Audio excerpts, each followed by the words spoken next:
So good morning, good afternoon, everyone. Welcome in from across the continent. So my name is Jesse. I'm here with Exploring by the Seat of Your Pants. And since we've got some new faces in the crowd today, if you are new to us, we are all about bringing conservation, adventure, and science into classrooms around the world. And a big welcome to all of you in your first few weeks back. I hope the holidays were wonderful, and it's so exciting to have you as we get to showcase and celebrate the coolest people and places on planet Earth. And really, that is what today is all about. We are continuing with our epic Peak Discovery series in conjunction with the folks at the mountain parks in Parks Canada. BC and Alberta have some of the most amazing landscapes and people and stories, not just in Canada, but around the world. So it's been so much fun partnering with Jasper, Waterton Lakes, Banff, all sorts of parks in showcasing these stories and bringing them to you. And you guys have responded. We have 746 kids registered from today all over North America and especially Alberta. So a huge welcome to all our Alberta classes, especially. You have the chance to hear these stories and then go to these amazing parks, which is ridiculous, right in your backyard, some of the coolest places on planet Earth. Now today, before I turn you over to Sabrina and Marian, I do want to note we have a Kahoot today. So between our talk and our Q&A, if you want to play along with a little 4-question quiz, test your understanding, have some fun, you can pull up kahoot.it and that game pin on a separate tab on your computer. I hope you'll join us. It is always a lot of fun. Now, without further ado, I'm going to turn you over to two of the most featured educators in the history of Exploring by the Seat of Your Pants. Marian and Sabrina have done more than absolutely anyone in sharing these stories. And today, we are going to go on an adventure with them around the park for climate clues. Climate change is something you've all heard about. Hopefully, you're learning about it in class. You've certainly heard about it from parents, teachers, everyone. Today, we're going to learn about climate change in the national parks. So today, I'm going to turn you over to Sabrina and Marian to learn more and go on an adventure with them. Welcome in, you two, and nice to see you again. Thanks, Jesse. Nice to see you too. Hi. Well, hello, everybody. My name is Marian. And I'm Sabrina. And we are lucky enough to work as public outreach and education officers of Parks Canada here in Jasper National Park at the Palisades Stewardship Education Centre. Yeah. And Jasper National Park is located in Canada's Rocky Mountains and has been home to other people for thousands of years. That's right. And we always like to start by acknowledging that Jasper National Park is located in Treaty 6 and 8, as well as the traditional lands of the Anishinaabe, the Tsleil-Waututh, Denizah, Nehiyawak, Secwepemc, Stoney Nakoda, Mountain Métis, and Métis. We acknowledge the past, present, and future generations who continue to steward the land. Today, you are going to join us on you're going to join us with one of our other jobs that we do here at Jasper National Park as detectives. We recently had a really tough case that took us all over the national park to uncover clues and find evidence to help us solve what has been happening with climate change. Are you ready to join us? Let's see where we went. I'm very excited, and I love your fantastic spy glasses. Thank you very much for that. Here we are. Let's go on an adventure. It was a dull day at the office. No calls, no emergencies, no crimes. For two detectives, we were bored stiff. So, when a suspicious call came through asking for us, we took it with no hesitation. Hello? Is this the Palisades Detective Agency? Yes, you've got the right place. What can we do for you? I'd like to report some disappearances. Hey, we might have something here. Listen. What sort of disappearances? We're going to need more details to open an investigation. Let's start with your name. This is Mother Nature calling. My glaciers are melting. My trees are suffering. Birds, bugs, and beasts. They're all feeling the effects of a changing climate. I am used to the world warming and cooling, but it seems that everything is so much faster these days. Am I losing my mind? I need your help. Is the climate really warming up faster than usual? And is there anything being done to save my poor babies? I do not have money for gas or expenses. That is something you humans invented. But I do have some sunshine and raindrops. Please, please help. That does sound like something we can tackle, but if we can't go far, we'll have to stick around Jasper National Park and some of the other national parks nearby. Do you have any leads for us? Jasper National Park is pretty big, and any help you can give us will get us in the right direction. Start with the glaciers, then look to the tree line, to the whitebark pines. Find the clues that show the climate is really heating up. Oh, my call is ending. I'm running out of time.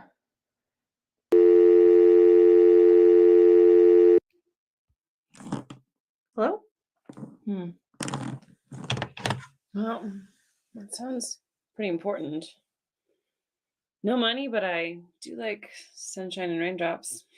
And as they say, snow time like the present to look at the glaciers. Well, we better get out there and start an investigation. That was all the information we had to go on, but we were curious and decided to see for ourselves about this claim. We headed up to the Athabasca Glacier to search for clues.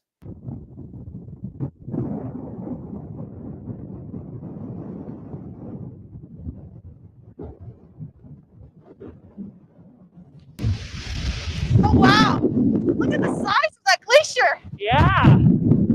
I don't see any evidence that it's disappearing. No, it looks pretty stable and cold from here. I mean, I'm even frozen solid on a day like today. I hear ya. Maybe we should Take a closer look. take a closer look. Yeah. That's a good idea. Okay.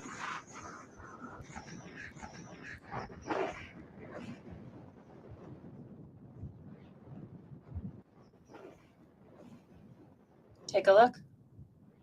See any evidence of climate change?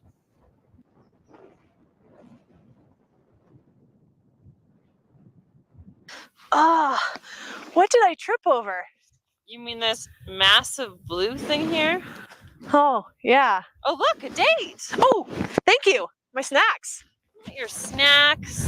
The date on this blue thing here, it says the glacier was here in 1908. Whoa! But the glacier's all the way back there, up above that little hill. Yeah, I know what you mean. Well, I think we just stumbled on our first clue. ugh. Cool it with the jokes. Actually, I might know a glaciologist, someone who studies glacier for a living. Do you think they could answer our questions, or at least some of them, so we could figure out what's going on with the disappearing glacier? Maybe I'll give them a call and see if they can come join us over here. That sounds like a good idea. Maybe in the meantime, we'll take a closer look. Sounds good. Oh, off we go. Man, I don't know where this expert is. Have you seen them?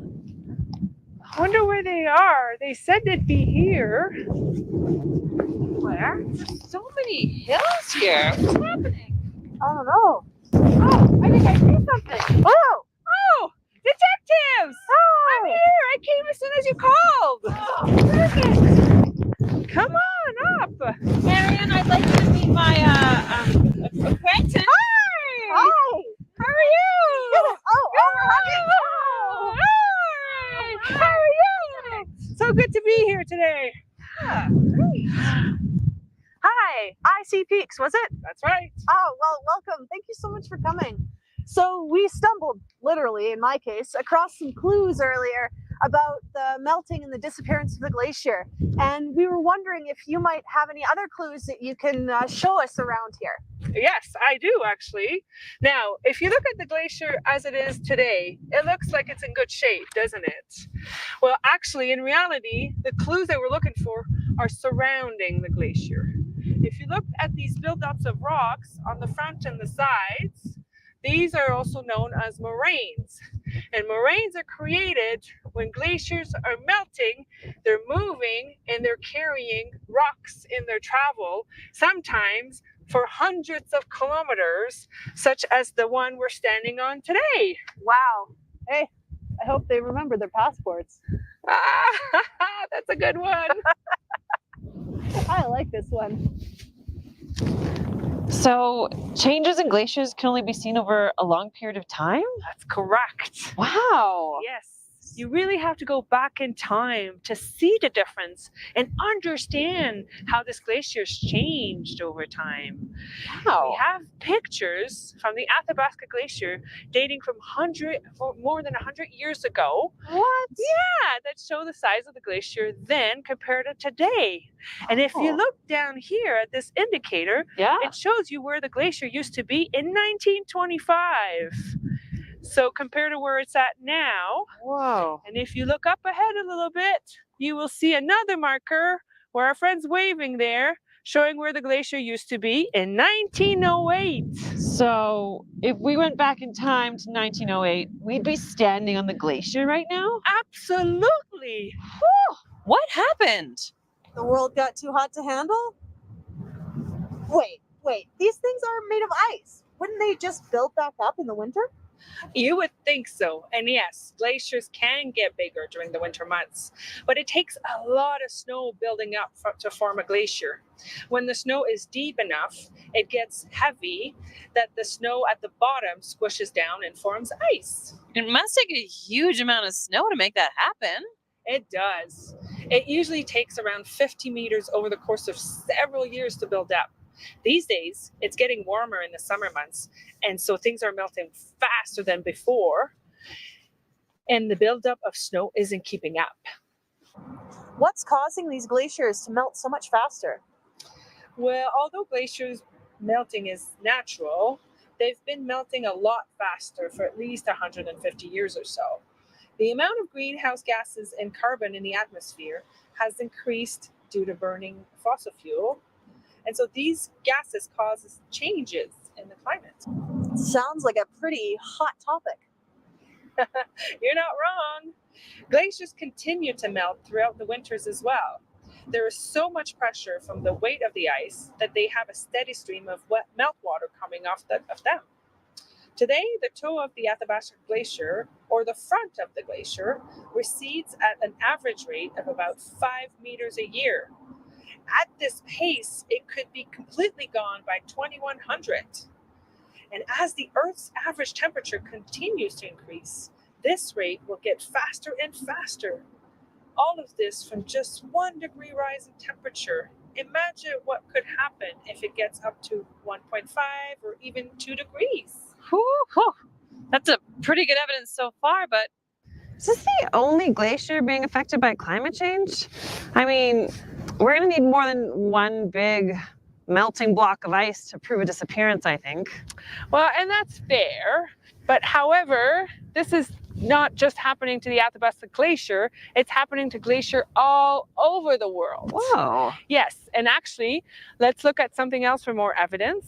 When I began my career, I was working on the Illecillewaet Glacier, and I can speak to that one as well. Okay. So let's look at pictures, and I can show you. Sure. Do you have videos and pictures? I do. I have both. Awesome. Let's Here. take a look.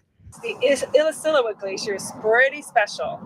We have images of this glacier all the way back to 1887, when the Vaux family first came across it. They were originally from Philadelphia and took some great photos of the glacier while on vacation. On their next visit in 1894, they were so astounded by the amount the glacier had changed and melted that as a family, they spent the next 10 years returning and taking pictures from marked locations to document how much ice was lost. Their annual dedication to this project has given us so much information on glaciers that some of their findings and photographic techniques are still being used today. And they are considered the first glaciologists in North America. Our clues are racking up here. What else can you tell us about Glacier National Park and the Illecillewaet Glacier in particular that relates to climate change? Well, today, Mount Revelstoke National Park and Glacier National Park have 129 glaciers between the two of them. Now, that's a lot of ice. But less than 40 years ago, there used to be 337. And for those of you who like to think in percentages, that's a 61.7% loss of glaciers in only 40 years. Sounds a bit doomy and gloomy if you ask me. Yeah, glaciers are melting and no longer at a glacial pace. Yeah, well, don't worry. It's not all doom and gloom. The silver lining is that All of the evidence that we are able to gather from glaciers over the years has given scientists clear examples of climate change. It's also spurring countries around the world to take action. Is there something we can do as individuals to stop this? Well, we can't really stop it from happening, and it is a natural process, although it is happening a lot faster than it should be. The most we can do now is monitor and figure out how to help plants, animals, and humans that rely on the rivers and meltwater these glaciers provide. So, a lot more planning for the future? Yep. One good thing is that these rivers aren't completely fed by the glaciers. In 2009, Jocelyn Hyros did a study on the Illecillewaet Glacier to see how much water coming off was from the glacier ice and how much came from snowmelt each year. And after a number of years of studying meltwater, she concluded that approximately 66% comes from snow and only 34% actually comes from the glacier meltwater. Okay, so what's the problem? The rivers will just be a little lower than normal, right? Maybe. Another thing that glaciers do is act like a refrigerator for the snow. Without glaciers, scientists have predicted that not as much snow will be able to build up over the winter months, meaning there would be less snow melting in the spring and summer for these rivers.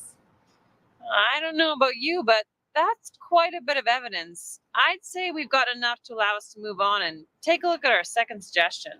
We'll have to branch out and take a look at the white bark pine trees. Get it? Branch out? Oh, Marian. Gosh, it was sure nice of the chief to give us a day off to go skiing. He didn't. We're up here to look for white bark pines. Oh. Well, at least we could still use the chairlift. I wouldn't have wanted to walk all this way. I'm with you there. Next week we get to figure out why our weird caller sent us all the way high into the mountains. But Yeah. I don't see any evidence of climate change around here. Well, do you know anything about white bark pine? Nope. Do you? Nope. I guess we'll be looking up an expert. Let's check out our phone here. Yeah. Oh, how about this one? Leaf Barkley, expert in plants, house plants. Nope. Not quite. There's one. What about Connie Fir? Oh, expert in spruce, not white bark pine. Oh, hey, Ian Reed, expert in white bark pine, and he works right here in Jasper National Park. It's perfect. Let's see if he's up for a video call. All right. Hi, is this Ian, the white bark pine expert? Yeah, it sure is. I'm terrifically happy you called. Can you tell us what white bark pine trees look like? Yeah, absolutely. So there's a few things to look for. They live right at the top of the tree line, high up in mountain environments. Their needles are dark green and they grow in clumps of 5. I don't know if you can see this on the webcam, but each little cluster has 5 needles, just like that. Hey, I think I found one. Look at these needles. They're in bundles of 5. 1, 2, 3, 4, 5. And from a distance, sometimes the trees look like broccoli. So they're very bushy and they have very spread out branches. And the cones are egg-shaped, dark purple. They're tightly closed and they require a bit of extra help to remove the seeds from a very special bird called the Clark's nutcracker. And I'll show you some cones here. So they're very tightly packed. These ones have been sitting in the freezer. Here's another one. Why are these trees so important? Yeah, they're important for a lot of reasons for the subalpine environment. So whitebark pine are a keystone species, meaning that many other species depend on them for survival, and they have a really important role in the ecosystem. They're also a pioneer species, so that means they're the first to grow and first to establish in the harsh mountain environment, and they provide shelter for other trees and plants to grow.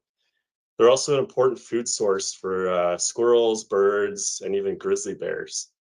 And the tree helps reduce the speed of snowmelt in the spring because it shades the snow, so it prevents large floods from happening.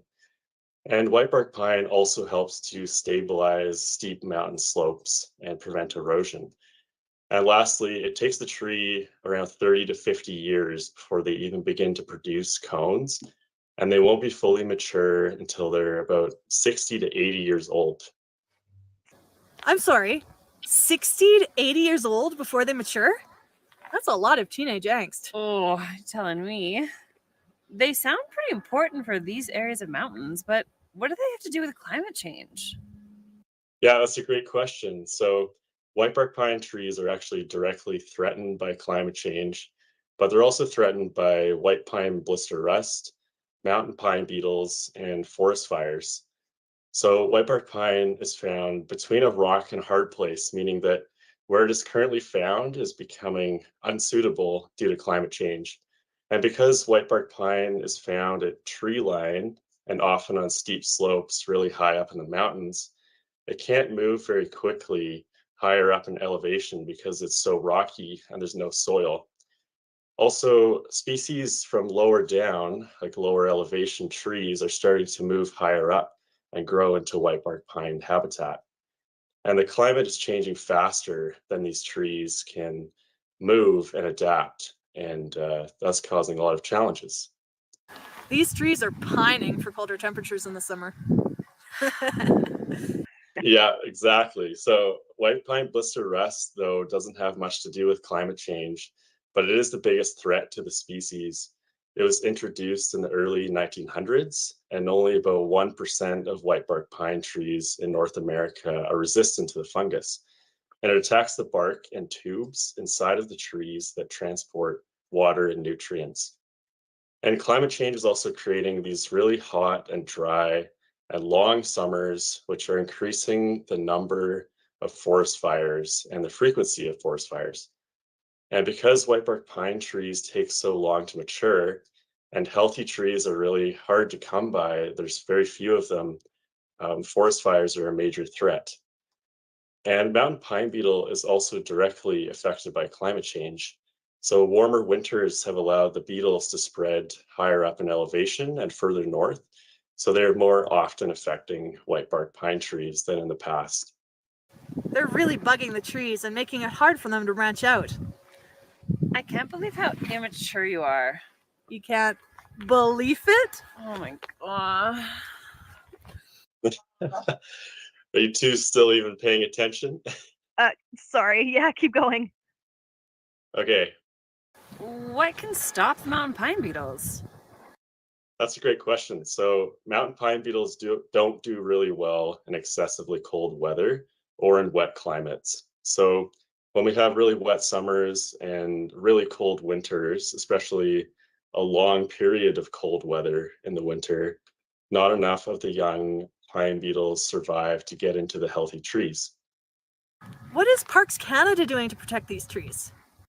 So that's where people like me, resource management officers, come in. So one thing we do is research to find trees that have a natural defense against white pine blister rust.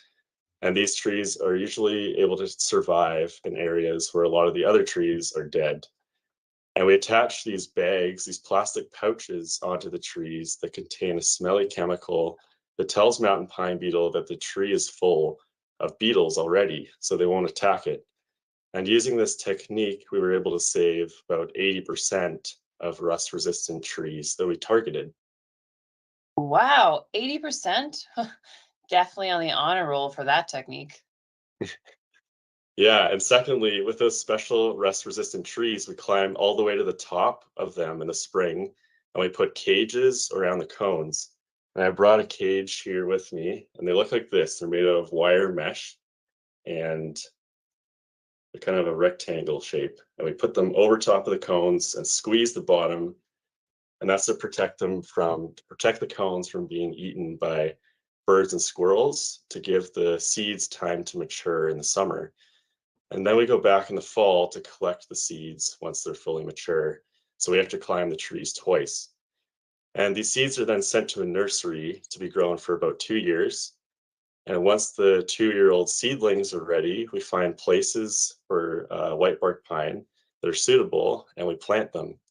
And so far in Jasper National Park, we've planted over 22,000 trees. And throughout the 7 mountain parks, we've planted over 80,000 trees. Wow, that's incredible. Is there anything else that you're doing for the trees as well? Yeah, so another thing we're doing for whitebark pine is to get rid of some of the competition.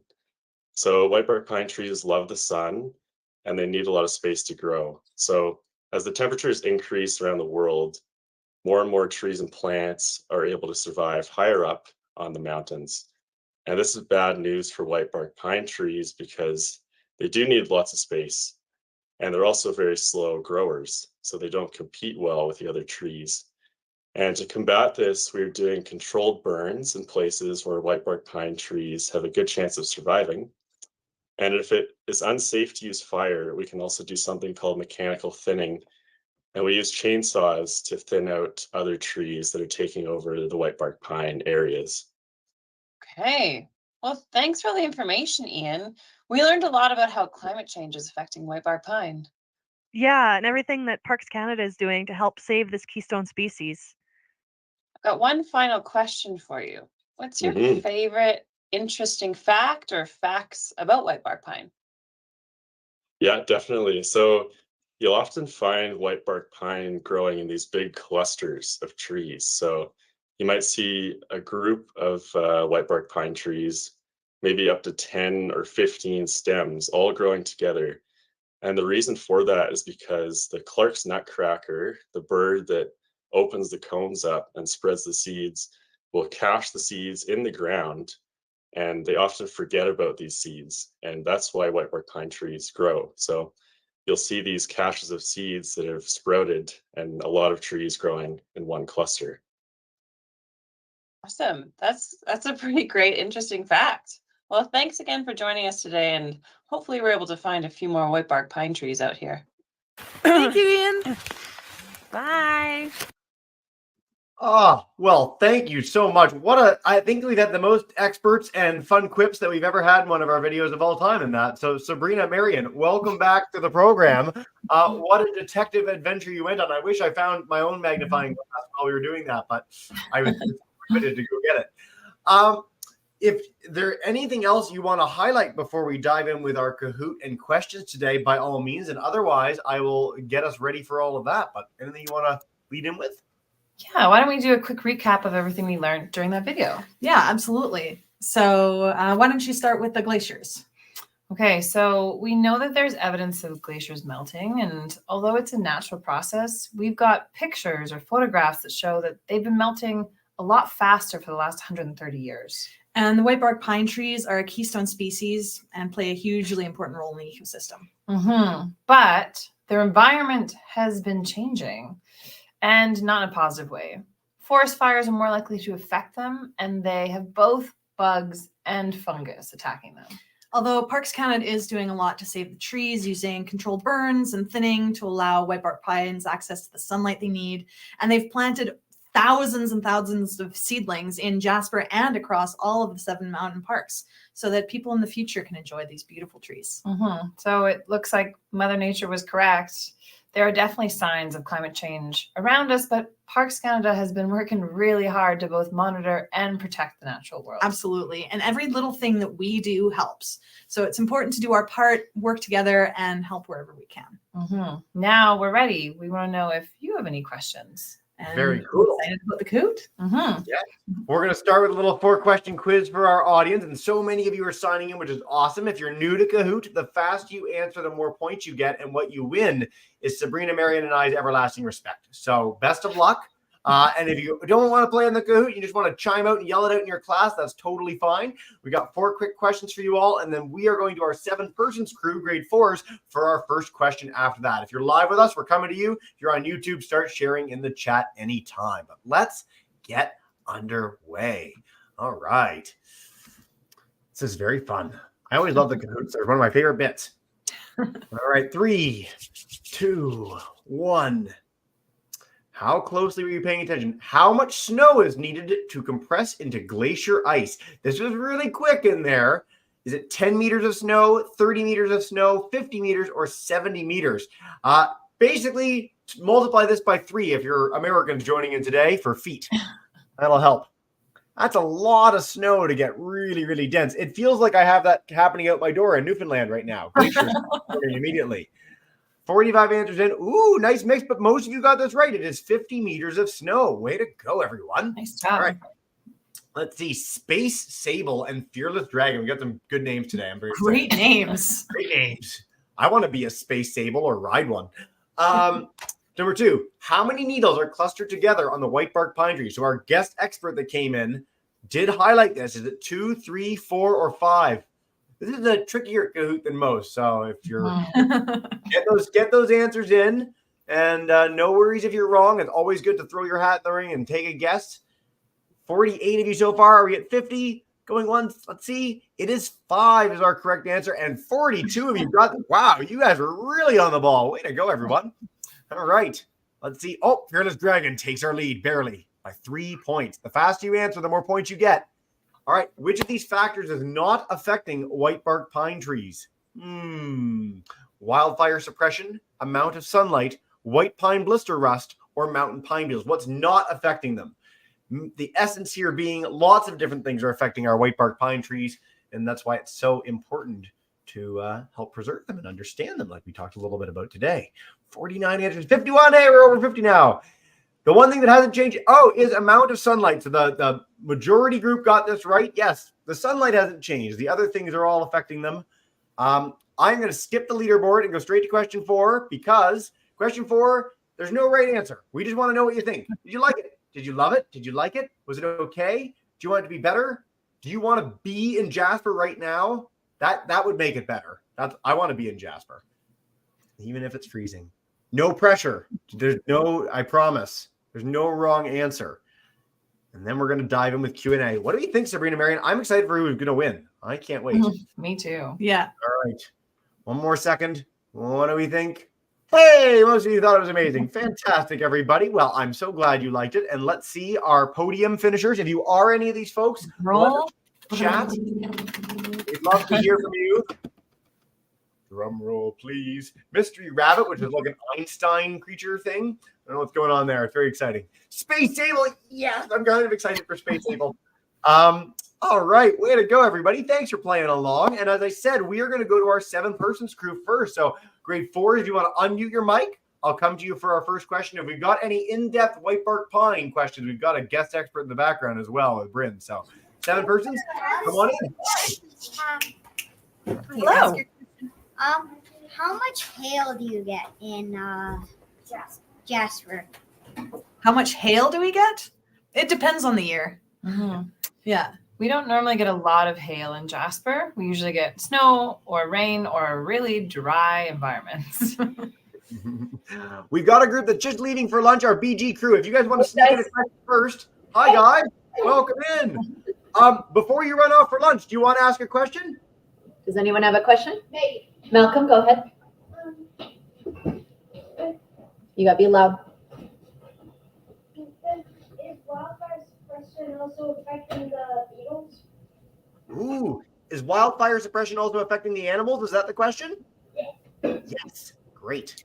Yeah, so the fact that wildfire had been suppressed in the national park and all around the country really for so many years actually affects the severity of fires, so it can affect the animals. For the most part, animals are really good about sensing when something's happening and getting out of there. So they'll fly away if they're birds, they'll run away if they're four-legged animals, and some will even actually dig underground into their burrows to escape from fire. Unfortunately, it does happen that some are caught. So yes, the fact that wildfires were suppressed for so many years and that European settlers didn't understand the natural fire cycle that was necessary to keep the ecosystem healthy, it did have an effect, not just on the plants, but on the animals as well. Yeah.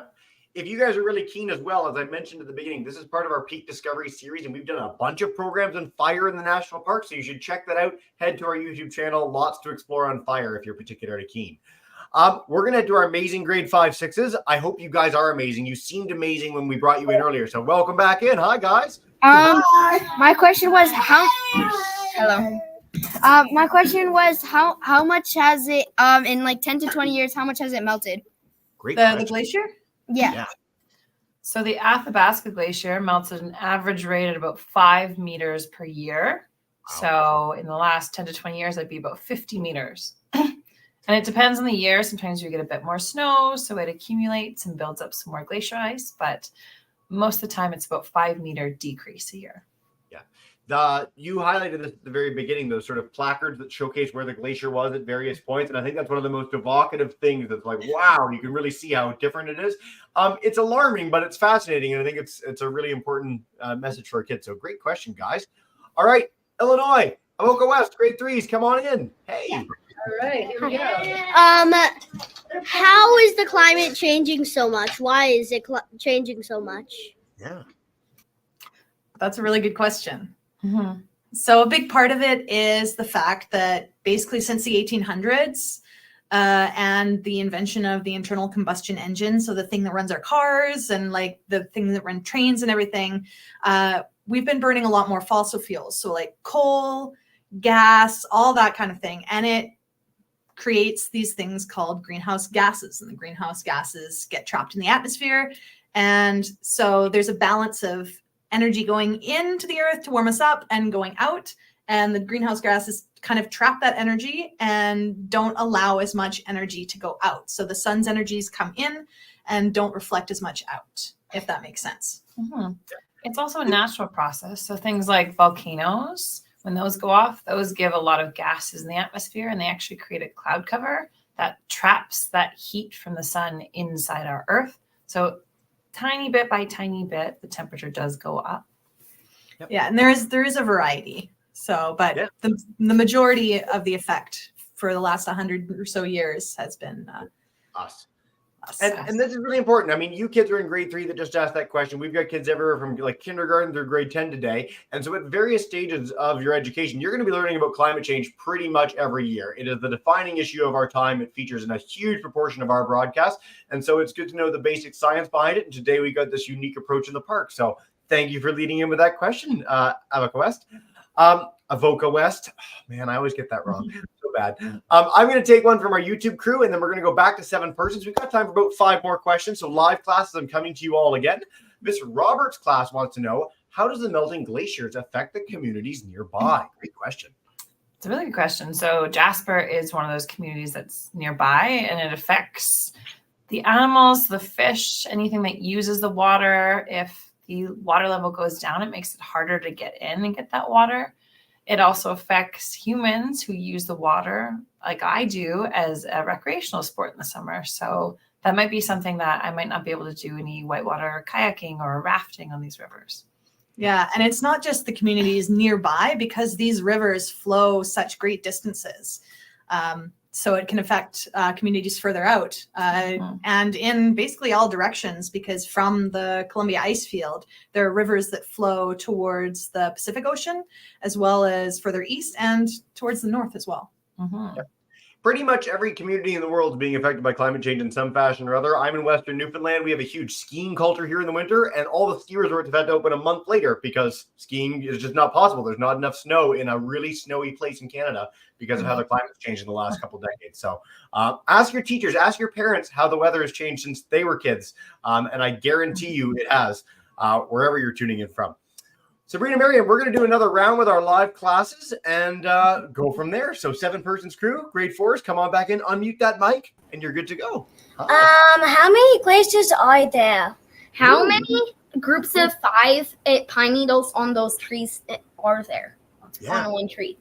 Great Great question. So how many glaciers in the world is a really big question, and I don't know the answer to that, but that's something you might be able to research yourself. I do know which place has the most glaciers, and that is Pakistan. They have around 7,000 glaciers. So that's a lot for one place. Yeah, and the ice field, the Columbia ice field where we went to explore the Athabasca Glacier, has, I think, about 6 major glaciers. Mm-hmm. So 6 big ones. Yeah. Cool. And as for the question about the pine needles, I think we should bring in our whitebark pine expert. I think we should. Bryn, you're in finally. Way to go, man. Thanks for hanging out in the background. Hello, everyone. Yeah, so that's a great question. So there's probably thousands of those groups of needles of 5 within that in a pine tree. And I actually have one here. I'm not sure if you can see. Ooh. So that's just the end of a tree. And so this would be all the way up the branch. And so honestly, I would say thousands of these little clusters of 5. Thanks, Bryn. And you know what? I'm going to keep you on, man, for a second because that was so fantastic. And we've got another white bark pine question in our chat. So Ms. Roberts' class wants to know, how many are in the national park? Have you gone out and counted each individual one? What can you share with us? So yeah, so there's a good amount in the park, but the fact is a lot of them are diseased with blister rust. So we're actually trying to pinpoint the ones that are resistant. And out of the ones that we have resistant, I want to say we have over 100 trees that we've dedicated to be somewhat resistant. But for the total number of trees in the park, I can't really think of a number right off my head, but it would be in the thousands for sure. We've stumped the scientists and experts like back-to-back times. This is amazing. So kids, you can come to Jasper and be a scientist in the future. And then in like 20 years, when we do this program again, we can like ask you and you'll know the answer specifically. Bryn, I thank you very much for the expertise, man. This is fantastic. And nice to have some backdrop expert info on our fantastic tree. Thanks, man. We're going to head to our amazing grade 5-6s. I'm going to come to you guys again. And then Avoca West, we're coming to you to wrap up in just a minute. Hey, 5-6s. Bye. Yeah, you're good to go. So we're wondering if it's just the one species of bird that gets the seeds released, or are there other animals that are releasing, or is it really up to human beings? Great question. Yeah. That's a great question. I think we should bring Bryn back in for that one. Bryn, you're back, man. Yeah, that's a great question. So the Clark's nutcracker actually has this specific beak that allows them to get into those white bark pine cones. So they are the main player of planting these white bark pine species. But that's to say that other jay species like the blue jay or other mountain bird species could also plant the seed as well. Any of the birds that tend to cache the seeds in 10 to 20 seed clumps, they can definitely plant the seeds as well. But also red squirrels can also plant the seeds when they're up there, and they might fall to the ground. And then grizzly bears as well, as they eat the seeds, they can move to new areas, and actually in their poo, they can plant the seed by getting the seeds on the ground. It's pretty great. Unexpected trio. We went from jays to squirrels to grizzly bears. This is the fun of being in Alberta. You guys have some of the coolest wildlife in the world. Great question, guys. All right, we're going to wrap up with one more. I want to note, thank you again, Bryn. Again, everyone, our Peak Discovery series, check it out. Many more programs on the go, and everything's on our YouTube channel if you want to share this with your family and friends after. I'll also be emailing all your teachers in just a minute. But we're going to head to Illinois. Thank you for joining us in your lunch hour, guys, and come on in to wrap us up. Hey. Okay. And Anna, these two had similar questions. Yeah, go for it. What has been the oldest rock you've seen? And what's the similar one?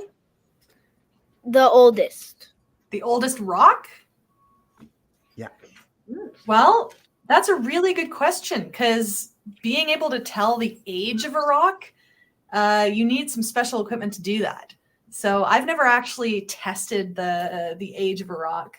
But the Rocky Mountains themselves are pretty old, because some of the rocks are actually made of limestone, which is actually from when this place was an inland sea, so millions of years ago.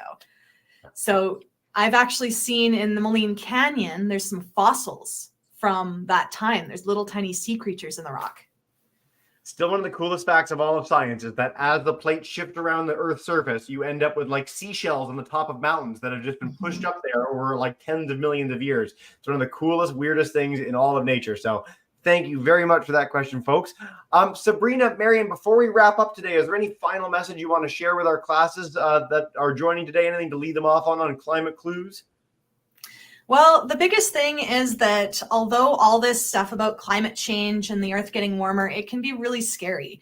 But the thing is that there's lots of people doing good work, and there's lots of improvement happening. And we just want to encourage you to keep up the good work. There's lots of organizations, Parks Canada and others all over the world that are working on monitoring and mitigating, which means like to help prevent the worst effects. And so it's just make sure that you keep working. Yep. Keep curious. These are great Absolutely. questions that you're tossing out, and you're stumping some of us and you're stumping our experts. So that's a good sign. There's no better message than that. We've actually got a huge Hope for Conservation series coming up in the next few months. So if you want some hopeful, really tangible, true ways that we're working to save species, protect the climate, some really great stuff on the go at Exploring by the Seat of Your Pants. And a big thank you to you two as always, and Bryn for coming in and helping us out with some awesome questions today. You guys rock. And as we wrap up every broadcast, I'm going to bring in our folks in Illinois and Toronto. Come on in 5, 6s, 3s. Thank you so much, everyone. Have a wonderful day.